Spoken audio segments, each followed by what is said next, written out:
I've had enough. I've had enough of the Serie A in general. I've had enough of Serie A referees. I've had enough of people being given power and they don't know how to use it, and they definitely know how to fucking abuse it, yeah? But I've just had enough of every single time I watch a Serie A game, a referee has the final say, and not in a good way, in a very bad way. And guess what? They don't walk out of it. They walk out of it with no punishment. They walk out of it with nobody holding them accountable. They might walk out of it with a little slap on the wrist and a 2-week vacation in Serie B. Yeah, I've genuinely had enough of it. Because you see this game, before the bloody red card, it was such a good watch. It was such a fucking good watch, this game, yeah? Bro, you had two teams showing zero respect for one another. Two teams just going at it, yeah? Juve going at Inter. And Inter in return going at Juve. It was such a fucking good game. Like, it's what you want to see. When you sit down and put on a game of football, like I did. I sat down and put the game of football. I made sure to prepare early. I made myself a nice little yogurt bowl. I got the yogurt. I sprinkled a bit of jam on top of it. And I got some nuts. And I got some fruit. Bro, I was ready. I was sat. I had the notebook out. Bro, I was ready. I was genuinely ready. I was like, there's good players on the field. Both teams are pressing. Juve are playing aggressive. Inter going long in some moments. Listen, will this player step up? Will that player step up? The one thing I never ever told myself is, will the referee be fair, consistent, and be competent? I never asked myself that because I was focusing on all the other things. But then he reminded me, Haj, I will not be fair. Haj, I will not be consistent. Haj, I will be a dumbass. And Haj, I will be a consistent dumbass. Like, what's his name? Federico La Penna? I don't get it. Like, I don't get it. Like, I understand. Listen, some people in life, they suffer from main character syndrome, which is they want to make everything about themselves. Like, they look themselves in the mirror and they think they're a fucking Hollywood actor. You know what I mean? Like, they look themselves in the mirror and say, me, myself, and I. And I understand. You wanted to go out tonight and make the game about yourself. You wanted at the end of the game for everybody to speak about you, for everybody to say, Federica La fucking Penna. You wanted everybody to speak about you, okay? But, bro, I will happily speak about you. Don't worry. I will happily speak about you in a positive way, in a good way. If you show me a high level of maturity, if you show me a high level of consistency, if you show me a high level of control, I will speak about you and I'll say, you know what, La Penna, you had a great game. You had a great performance. You were an amazing referee. People don't always have to speak about you in a bad way. They can speak about you in a good way. But of course, you see, when you employ dumbasses, yeah, they're programmed into just thinking of the negative. When you employ a dumbass, he behaves like a dumbass, okay? And then it results in me being a fucking dumbass on YouTube. But listen, let's just talk about the football. I don't wanna sound like a broken record, because I'll be honest, outside of the referee, when it was 11v11, it was a great game. I loved it. I genuinely watched it. Like, it's going to sound crazy. I'm just from a footballing aspect, I'm looking forward to rewatching it. I'm looking forward to rewatching it tomorrow because I think some players were wicked. I think some players were absolutely amazing. Some players were great. Some players stepped up. Like, it was such a good game, 11v11. It was still a wicked game, 10v11. And it's such a shame because it's like, in the back of my head, I'm going to keep thinking, what if it stayed 11v11? Like, what if it stayed 11v11? Would it have ended 3-2? Would it have ended 1-1? Would it have ended 4-4? Like, listen, if you've got kids, push them in the direction of La Liga, push them in the directions of Premier League. Don't get them into the Serie A because this league will never improve. Like, don't get me wrong. The league is a joke, okay? The league is a joke, everything about it, yeah? But when they keep employing people like this and they keep giving them the power and there's zero accountability, there's zero consequences, there's zero punishment. Like, when you've got dudes making themselves look like a joke every single week, like, imagine this time yesterday night, I saw Rabiot got sent off. For what? What did he do? Like, genuinely, what did he do? What did he do to Warren in 2 yellow cards in 45 seconds? What did he do? It happens every week, and I would be a liar if I told you guys it's not happening tomorrow. I'd be a liar if I tell you guys this time tomorrow, Napoli versus Roma, don't be surprised if there's a red card. I would be a liar if I told you guys next week it will happen. I would be a liar. But listen, let's just talk about football. Make sure to like, make sure to subscribe. If you don't want to, it's fine. Genuinely, I this is a day where I genuinely don't care. It was a good game, I'll be honest. Of course, Inter won 3-2. The whole voodoo, the whole curse of them not being able to win in the big games, they've overturned it. Yeah, bro, I need to go back to the fucking red card. Listen, I'm so sorry. We'll talk about the football later.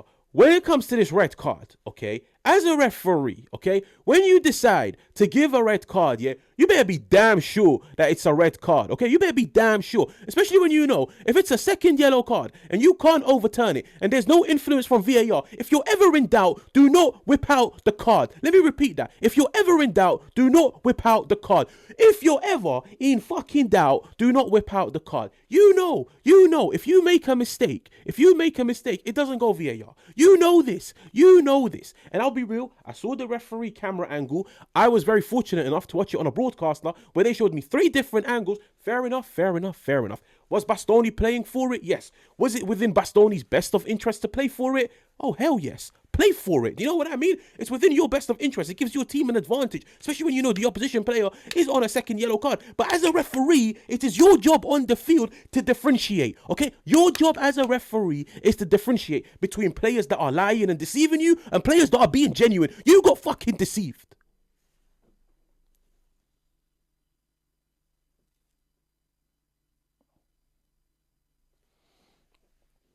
My point is, I saw 3-4 different angles, and it wasn't a red. I'm sorry. It wasn't a yellow card.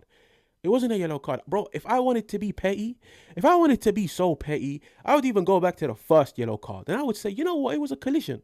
It was a collision. So can you explain to me why you favored with team A over team B? And why did you favor with team B over team A? It was a collision. And both players walked out of it hurt. So what is it? What's going on? But fair enough. At least with the first one, you could turn around and say, listen, it was a collision.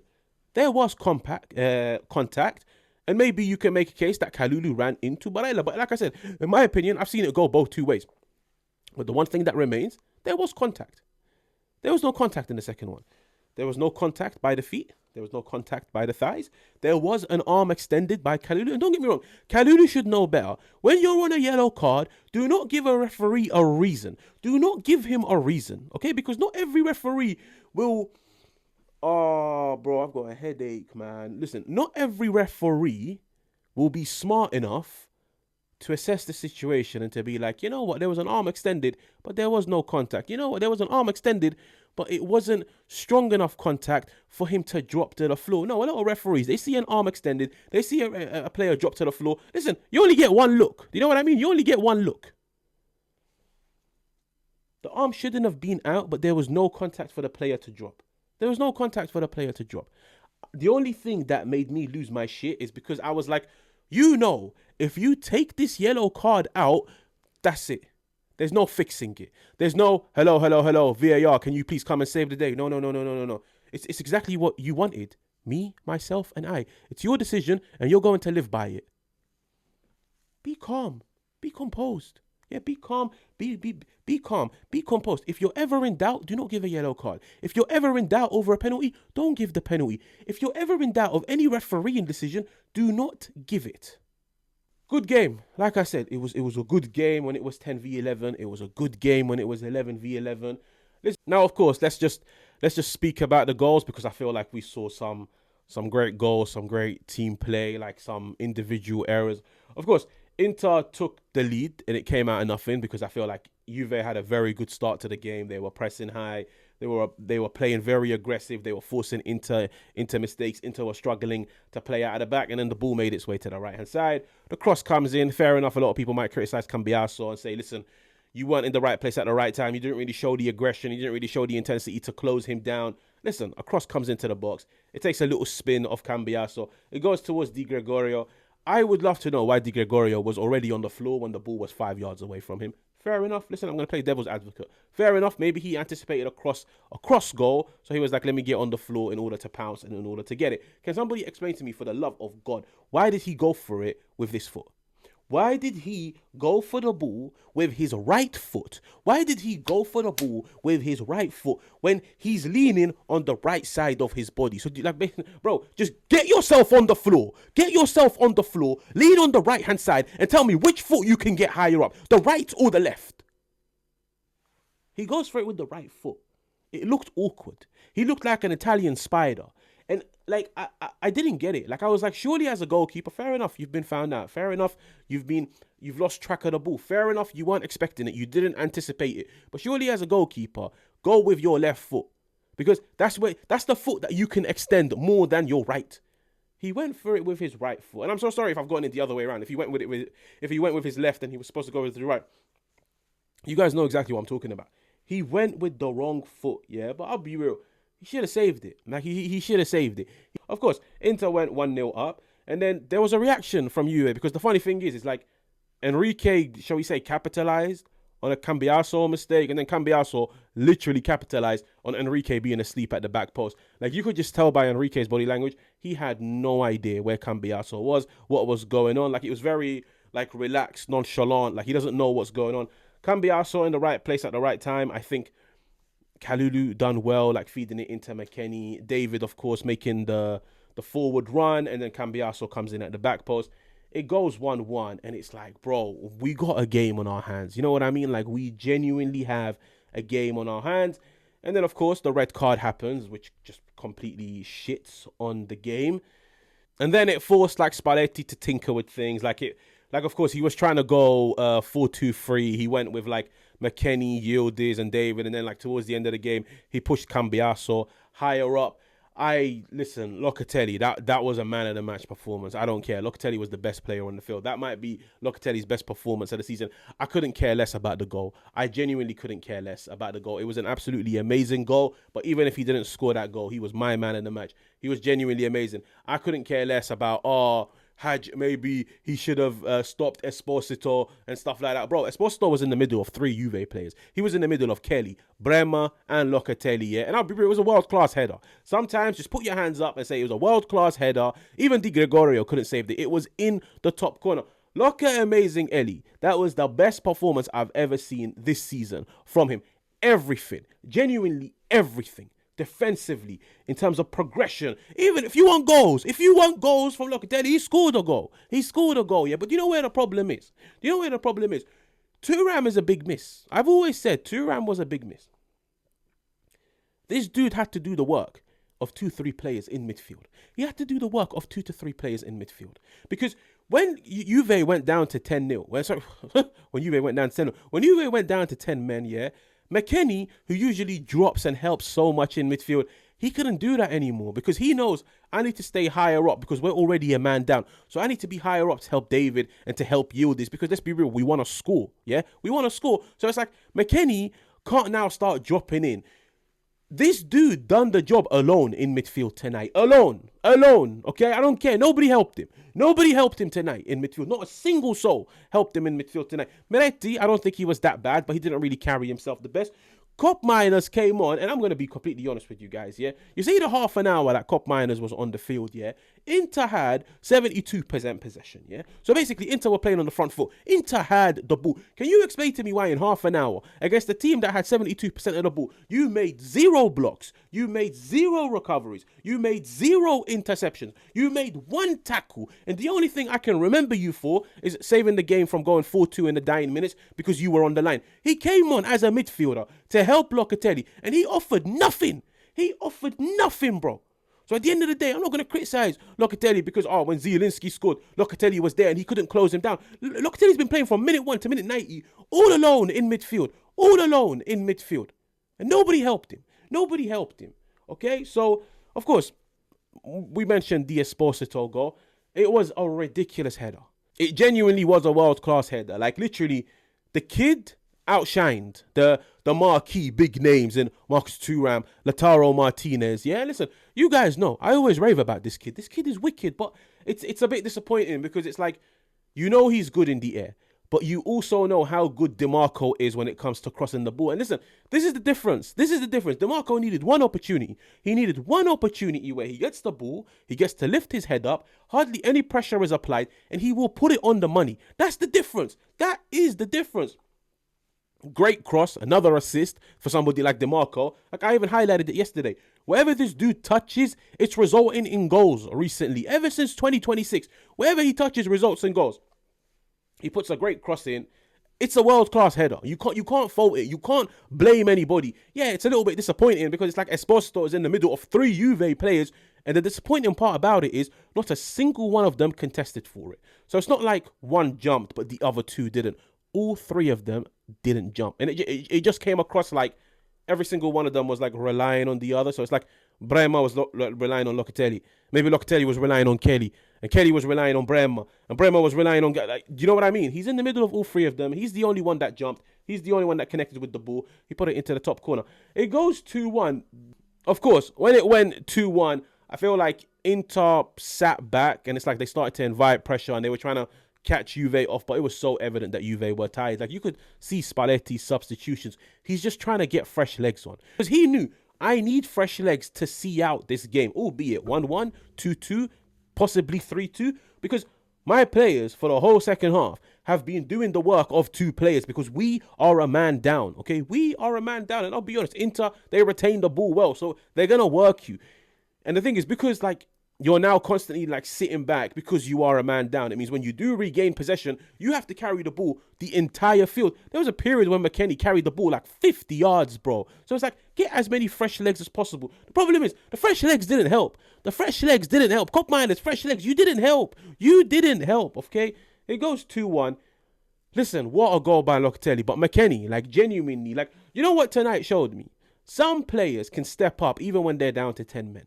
Even when they're down to 10 men and the odds are against them, they will step up. They will step up and they will make it count. And they're willing to give you 200%.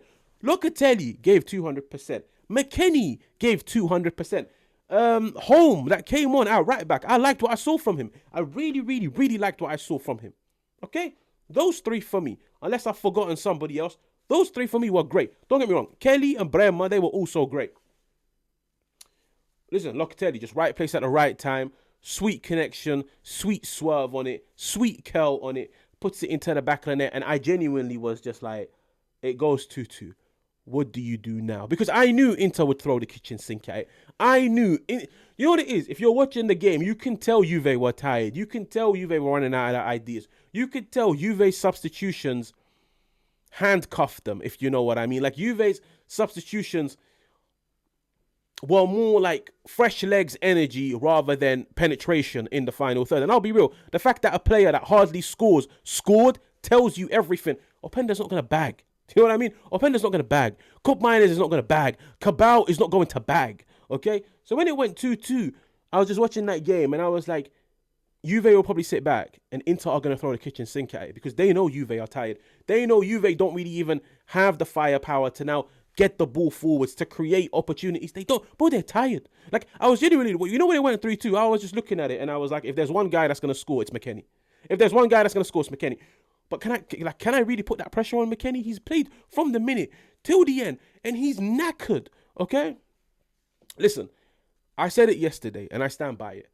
There's some players in this Inter team, you can't give them time. You can't give them space because they will punish you. DeMarco, one moment, he got time, he got space, he punished Juve. Zielinski, he got time, he got space. How many outside of the box goals has Zielinski scored this season? 2, 3, 4? You don't give him time. You don't give him space. You don't. It's one of those things you genuinely don't do it. And you know what it is? Even at the start of the season, Juve conceded 2 goals to Hakan because they gave him time and they gave him space. Stop inviting shots from outside of the box because this is a team that knows how to put the ball into the back of the net. I'll tell you guys that for free. They know how to score from corners. They know how to score from crosses. They know how to score from outside of the box. Don't give them that time and space.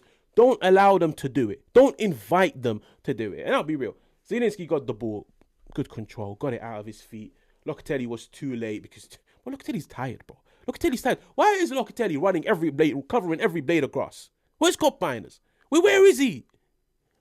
Anyways, the ball goes into the back of the net. It goes 3-2. And at that point, I just looked at the start at Juve starting 11, and I was like, they're not getting back into this. There's no one on the field to put the ball into the back of the net. Yeah, the referee ruined the game. And listen, at the end of the day, it happens in the Serie A. Referees will keep ruining games. When it comes to Juve, I feel like Juve can still leave with their head held high because it's like you went down to 10 men. You continue to play on the front foot. You continue to take the game to the opposition. Listen, going down to 10 men, it doesn't mean you were a bad team. It just means the referee got the decision wrong. But listen, the fact that you could still play your brand, you could still play on the front foot, you could still score goals with 10 players, it says a lot. When it comes to Inter, I just feel like they've got X factor in that team. They've got X factor in that team. There's a reason why they're top of the league. There's a reason why, in my opinion, they will go on to win the league. There's X factor. There's players that you can't give time and space to. They will put the ball into the back of the net. Of course, you could see towards the end of the game, they benefited a lot from Juve being a man down, from Juve now being tired, from Juve having to rely on a squad depth, which practically isn't there, bro. Like, you look at some of the players that came onto the field today. We all knew they weren't going to do anything. The only player that I was a little bit optimistic about was like somebody like Boga. But what's Boga going to do with Openda? What's Boga going to do when he's got bloody cop miners and stuff like that? But listen, guys, I'm so sorry. This video has had no structure. It's just had cuts left, right, and center. I haven't even had the chance to speak about football or anything. It's just, bro, the referee just ruined the game. And I've just had enough of referees ruining Serie A games. Just make sure to like, make sure to subscribe. Catch you guys on another one.